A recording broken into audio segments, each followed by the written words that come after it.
We are representatives of our people. You know, we contest elections, and before we contest elections, we make promises to our people the same way Mr. President made promises to Nigerians. I go to a community where I come from, there is no water. I go to a community, there is no light. I go to a community, students are receiving lectures under trees. And I promise them that by the time I get to the National Assembly, I'll bring primary school blocks, I'll bring boreholes, I'll try to bring light. And when I come to the National Assembly and I try to influence some of these projects into the budget, it's called padding. Yet these are the projects that benefit the people directly, and the impacts can be seen. Honorable, if the president did mention, the president did mention that some of the projects that you and your colleagues put in the budget are not well designed. What does it take to design these projects, and how long does it take to do the design? If we are having a budget cycle that will run from, like Mr. President is suggesting, from January to December, why would the ministries or the MDAs not sit down and do design? What does it take to design a borehole, for instance?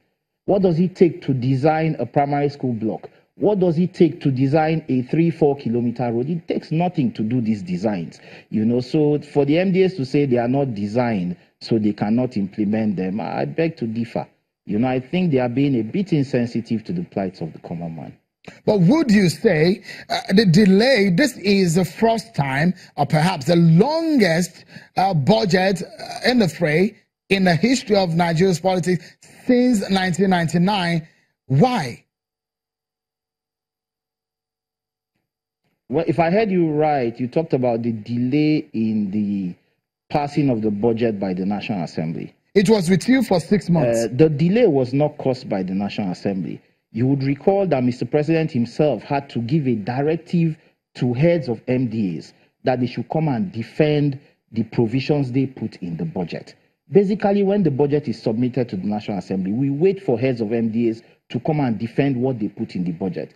You know, and we had cause in this year's budget to call and even send word to Mr. President that your heads of MDAs are not coming to defend the provisions they put in the budget. You know, and it took a long time, and Mr. President even had to give a directive before they came to defend them. Some of them did not even come prepared to defend. Some sent representatives to defend the provisions in the budget.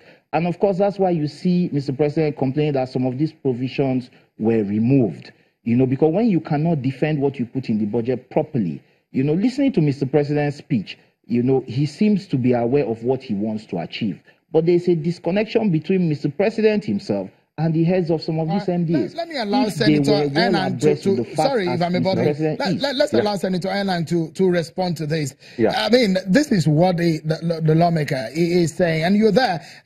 He said there seems to be a disconnect between the president and those he works with. There is no disconnect, and Mr. President and his appointees are fully on the same page on every matter. We had a situation where there were requests that the ministers should come and defend their budget. It was only about 1 or 2 of the ministers that were involved, and there were other budgets involved in the directive of Mr. President. Now, you know that under the Fiscal Responsibility Act, the President submitted, along with this budget, the budget of about 46 agencies.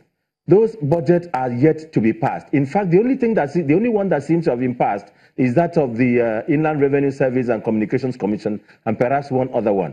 And those are the ones that we had problem of the heads of these agencies coming to defend, not the national budget. The national budget is only one. Let's close the program now, Senator Enan. Well, let me allow Honorable. So there is no disconnect. All right. Let me allow Honorable Idagbo for 20 seconds.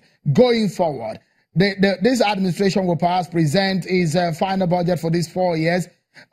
What would you say is critical for them to look into going forward? Just in 20 seconds.